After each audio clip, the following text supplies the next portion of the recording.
Hello students, today we are discussing about chapter number 1 for class plus 2, that is reproduction in organisms.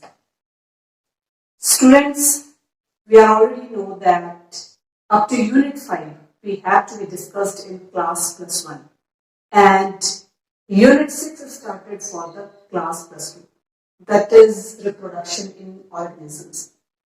Today we are discussing about only 4 topics regarding the reproduction. First, what is reproduction? Second, types of reproduction. Third, lifespan. And the fourth one is the asexual reproduction. जैसे कि सभी जानते हैं कि reproduction एक ऐसी प्रक्रिया है जिसमें कि इंडिविजुअल जो है वो एक नए ऑफस्प्रिंग को राइज करता है जो कि सिमिलर होता है अपने पेरेंट्स के साथ। विदाउट रिप्रोडक्शन जो है वो जिंदगी संभव नहीं है। लाइफ तभी है जब एक रिप्रोडक्शन की प्रक्रिया होती है। तो सबसे पहले हम डिस्कस करेंगे कि what is reproduction.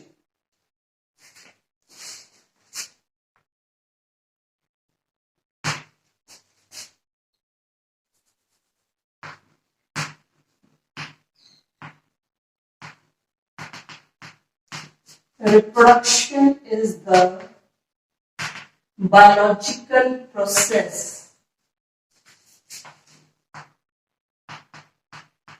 in which the individual give rise to an offspring similar to itself. जैसे कि हमने बताया कि रिप्रोडक्शन एक बायोलॉजिकल प्रोसेस है जिसमें कि इंडिविजुअल जो है वो एक नए ऑफस्प्रिंग को राइज करता है जो कि बिल्कुल उसके जैसा मिलता जुलता होता है। दूसरा हमारा आता है टाइप्स ऑफ रिप्रोडक्शन। हमारे पास 2 तरह की रिप्रोडक्शन होती है, asexual reproduction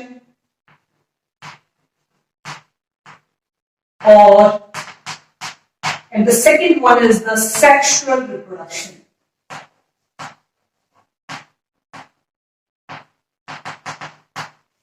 जैसे कि हम सभी जानते हैं कि asexual reproduction में only one organism is involved.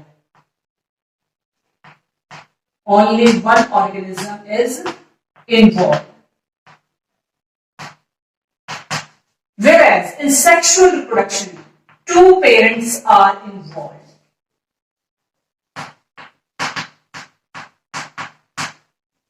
तो स्टूडेंट्स, हमने देखा कि टाइप्स ऑफ रिप्रोडक्शन जो है वो हमारे पास 2 तरह की है, एसेक्सुअल रिप्रोडक्शन और दूसरी है सेक्सुअल रिप्रोडक्शन। एसेक्सुअल रिप्रोडक्शन में हमारा सिर्फ एक ऑर्गेनिज्म इन्वॉल्व होता है, जबकि सेक्सुअल रिप्रोडक्शन में हमारे पास 2 पेरेंट्स इन्वॉल्व होते हैं। अब इनको हम डिटेल में एक्सप्लेन करेंगे, आगे एक्सप्लेन करेंगे। इससे पहले हम लेंगे life span.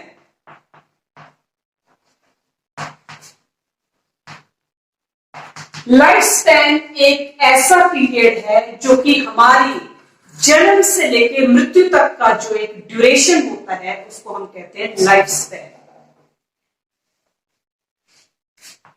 Life span, ability of an organism from birth till natural death.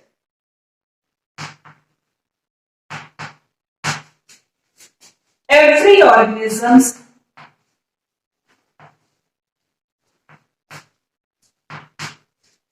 lives for a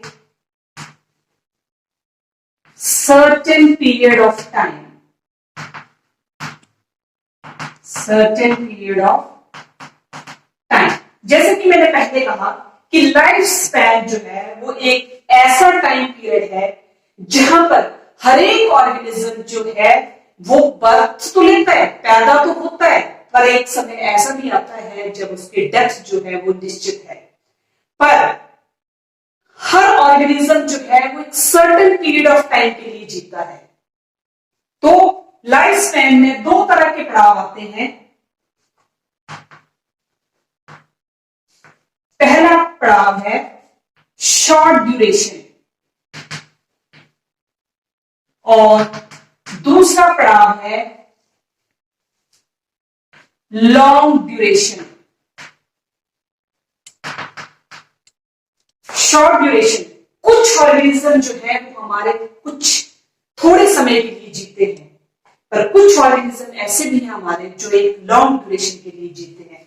but death is natural, but death is natural. चाहे वो शॉर्ट ड्यूरेशन के लिए जिएगा, चाहे वो लॉन्ग ड्यूरेशन के लिए जिएगा ऑर्गेनिज्म, पर एक समय ऐसा भी है जब डेथ नेचुरल है।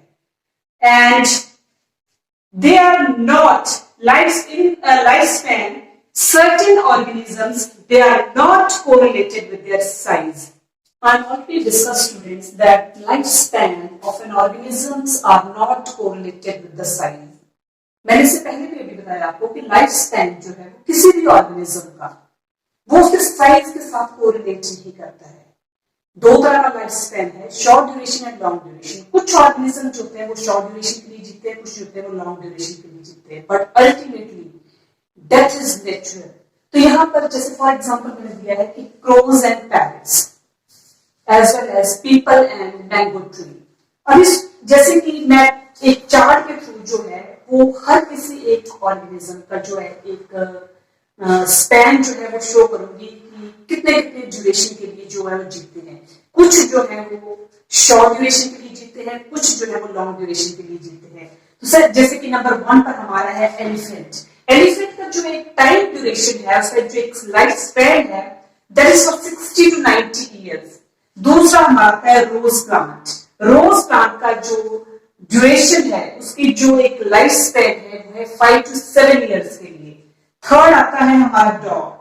डॉग का जो टाइम ड्यूरेशन है that is 20 to 50 years. Number 4 पर आता है हमारा बटरफ्लाई। बटरफ्लाई का जो टाइम ड्यूरेशन है that is only for 1 to 2 weeks. देखो इसका जो बटरफ्लाई का जो ड्यूरेशन है वो सिर्फ 1 या 2 हफ्तों के लिए है, वो सिर्फ 1 या 2 हफ्तों के लिए जीती है। तो सबसे कम ड्यूरेशन जो है बटरफ्लाई का है, जो कि हार्डली कितने हफ्ते के लिए जी रही है, सिर्फ 2 हफ्तों के लिए जी रही है।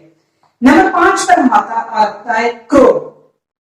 क्रो का जो एक टाइम ड्यूरेशन है that is for 15 years. Next आता है हमारा बनाना। बनाना का जो टाइम ड्यूरेशन है that is for 25 years. Number 7 पर हमारा आता है काउ। काउ का जो एक लाइफ स्पैन है that is for 20 to 25 years. Number 8 पर हमारा है पैरेट। पैरेट का जो ड्यूरेशन है that is for 140 years. Number 9 पर हमारा है क्रोकोडाइल।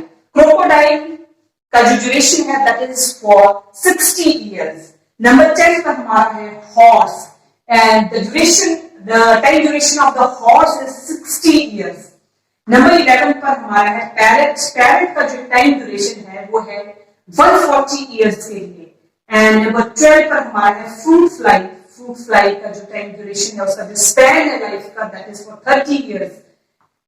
नंबर 13 पर हमारा है राइस प्लांट। राइस प्लांट का जो ड्यूरेशन है, उसका जो लाइफ स्पैन है that is for 3 to 4 months. Number 14 पर हमारा है टोरोटाइज। टोरोटाइज का जो लाइफ स्पैन है that is for up to 100 to 150 years.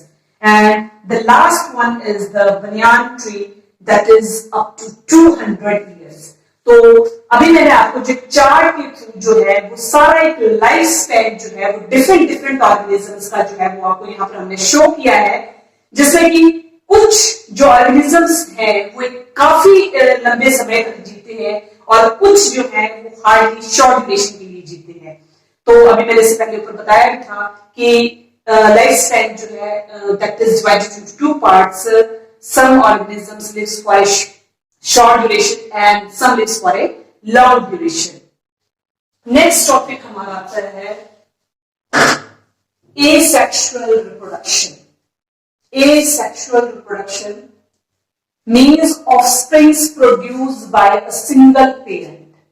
जैसे कि मैंने पहले भी कहा था कि asexual reproduction एक ऐसी रिप्रोडक्शन है जहां पर सिर्फ सिंगल ऑर्गेनिज्म इन्वॉल्व होता है। तो ऑफस्प्रिंग्स जो होते हैं they are produced by the single parent. अगर हम अदर वर्ड्स में कहें तो हम इसको क्लोन भी कह सकते हैं।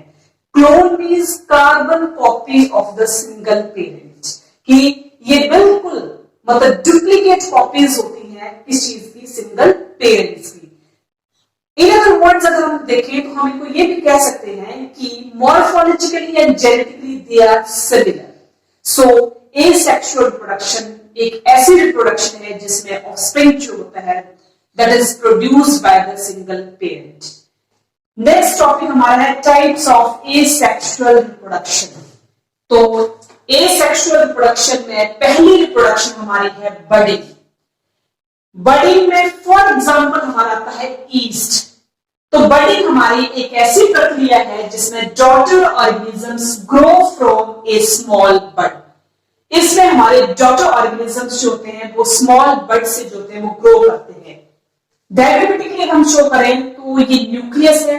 न्यूक्लियस हमारे क्या करता है, डिवाइड करता है और वहां पर एक बड के रूप में जो होता है वो ऑर्गेनिज्म जो होता है वहां पर तैयार हो जाता है। और अल्टीमेटली हम देखें तो वहां पर जो होता है वो डॉटर ऑर्गेनिज्म जो होता है वो बड से डिवाइड कर वो अलग से एक अपना इंडिविजुअल बना लेता है। दैट मींस बडिंग की एक प्रक्रिया एक ऐसी प्रक्रिया है जहां पर वो ऑर्गेनिज्म डॉटर ऑर्गेनिज्म जो होता है वो ग्रो करता है एक स्मॉल बड से। नेक्स्ट हमारी एसेक्सुअल रिप्रोडक्शन जो है that is binary fission. For example binary fission का जो हमारा एग्जांपल है that is amoeba. Binary fission एक ऐसी प्रक्रिया है जहां पर हमारा पेरेंट बॉडी जो है वो डिवाइड करती है टू हाफ्स में। Binary fission is that process in which parent body divides into two halves. Diagrammatically, this is the parent cell, and here the parent cell divides, and after the nucleus divides, and here the nucleus divides mitotically. और जैसे ही हमारा nucleus divide करता है mitotically तो उसके बाद हमारे दो हाफ्स में डिवाइड होता है। उसके बाद हमारे साइटोप्लाज्म जो होंगे वो डिवाइड कर जाएंगे और डिवाइड करने के बाद जो होंगे हमारे दो डॉटर सेल्स जो होंगे वो अलग अलग बन जाएंगे। जो कि हमारी बाइनरी फिशन की प्रक्रिया में था कि पेरेंट बॉडी जो होती है या पेरेंट सेल जो होता है वो डिवाइड करता है टू हाफ्स में। तो टू हाफ्स में डिवाइड करने के बाद हमें क्या देगा, two daughter cells, and that is the binary fission. Next type of the reproduction is zoospores. Zoospores में हमारा एग्जांपल है Chlamydomonas. Zoospores एक ऐसी प्रक्रिया है that is microscopic motile spores. ये माइक्रोस्कोपिक है, काफी छोटे स्पोर्स हैं और कैसे है, मोटाइल है, जो कि मूवमेंट में है। तो वो स्पोर्स हमारे माइक्रोस्कोपिक मोटाइल स्पोर्स होते हैं। डायग्रामेटिकली हम देखें तो these are the microscopic spores और इसके ऊपर जो है वो फ्लैजेला है जो कि क्या करते हैं, मूव करते हैं और मूव करने के बाद वो एक चेन बनाते हैं अपनी, जहां पर सारे जो ज़ूओस्पोर्स होते हैं वो क्या होते हैं, एक झुंड में इकट्ठे हो जाते हैं, जिनको कि हम क्या बोलते हैं, zoospores of the Chlamydomonas. Next type of the asexual reproduction is conidia. और कोनिडिया में एग्जांपल है हमारे, for example that is Penicillium. और in conidia they are non motile exogenous spores in the chains. ये एग्जांपल है conidia में Penicillium की, और ये नॉन मोटाइल है, मूवमेंट में भी होते हैं, दे आर स्टेशनरी फिक्स्ड है, और एक्सोजीनस स्पोर्स हैं जो कि चेन्स में रिप्रेजेंट होते हैं। तो ये हमारी एग्जांपल है कोनिडिया की। कोनिडिया में ये हमारा ये कोनिडियोफोर्स है और नीचे जो हमारा बेस है दैट इज हाइफा। और यहाँ पर आप देख रहे हैं कि हमारे जो कोनिडिया है वो बने हुए हैं। तो कोनिडिया जो कोनिडियोफोर्स ऊपर बने हुए हैं वो कोनिडिया जो है वो चेन्स की फॉर्म में है। And the next type of the asexual reproduction is gemmules. And in gemmules the main example is the sponges. And diagrammatically अगर हम देखेंगे तो आउटरमोस्ट लेयर है लेयर के अंदर हमारे जो है दैट आर द स्पिक्यूल्स हैं, और स्पिक्यूल्स के अंदर हमारे आर्क्यूसाइड्स हैं, और नीचे जो है वो हमारे जिम्यूल्स हैं। तो यहाँ पर हमारी एसेक्सुअल रिप्रोडक्शन जो है वो खत्म हो जाती है, और एसेक्सुअल रिप्रोडक्शन में हमने 5 टाइप्स पढ़ी है। फर्स्ट टाइप हमने पढ़ी बडिंग, सेकेंड टाइप हमने पढ़ी binary fission, and third one is the zoospores, and the fourth one is the conidia, and the last one is the gymnodes. And this type of reproduction especially occurs in the lower organisms such as fungus. So our next reproduction is the vegetative propagation. So the next mode of reproduction is vegetative propagation. This type of reproduction occurs in the higher plants. This type of reproduction occurs in the higher plants, and in this propagation organisms grow very fast. Vegetative propagation ये इस तरह की प्रक्रिया है जो कि higher plants में पाई जाती है, और इस प्रोपेगेशन में जो ऑर्गेनिजम्स होते हैं वो काफी फास्ट जो थे वो ग्रो करते हैं। इसमें हमने एक चार्ट जो है सिंपल से ड्रॉ किया है जो कि वेजिटेटिव प्रोपेगेशन को शो कर रहा है, जिसमें कि नंबर 1 पर हमारा रनर है। रनर जो शो करता है दैट इज ग्लैडुलस, राइजोम में जिंजर, शक्कर, मिंट, ट्यूबर, पोटैटो, ऑफसेट, कुछ नहीं है, nothing, and the last one is the bulb, और बल्ब में जो कॉमन हमारा शो करता है that is the onion. Vegetative propagation में जो हम एक कॉमन एग्जांपल जो है जो हम शो करते हैं that is the water hyacinth. इसको दूसरे शब्दों में जो है इसको टेरर ऑफ बंगाल भी कहा जाता है, और वाटर हाइसेंथ एक इस तरह का वीट है, एक इस तरह का प्लांट है जो कि एक स्टैंडिंग वाटर में ग्रो करता है, जो कि खड़ा पानी जहाँ रहता है वहां पर ग्रो करता है। वहां प्लांट जो था वो देखने में बहुत सुंदर होता है, पर कारण क्या है कि वहां पर एक ऑक्सीजन की जो है वो कमी होना शुरू रहती है, क्योंकि ये जो ग्रो करता है वो करता है एक स्टैंडिंग वाटर में। यहाँ पर हमारी एसेक्सुअल रिप्रोडक्शन जो है वो खत्म हो जाती है। तो एसेक्सुअल रिप्रोडक्शन जो है वो मोस्टली प्रेफर करती है लोअर ऑर्गेनिजम्स में। The main mode of asexual reproduction occurs in the lower organisms, and asexual reproduction organisms that यहाँ तो स्टॉप करना, थोड़ा सा स्टॉप करना बस। asexual reproduction में मैं 2 चीजें जो है जो मैं बताना चाहूंगी कि in asexual reproduction the common mode of reproduction in favorable conditions that prefers the asexual reproduction, and the organisms that reproduce in the unfavorable conditions that prefers the asexual reproduction. यहाँ पर हमारी asexual reproduction जो है वो खत्म हो जाती है। तो लास्ट में अब एक क्वेश्चन जो है, एक क्वेश्चन का एक फॉर्मेट टाइप बनाया है जो कि स्पेशली स्टूडेंट्स से पुट किया जाएगा, क्योंकि ये एनसीईआरटी पॉइंट ऑफ व्यू से जो है वो इम्पोर्टेंट है।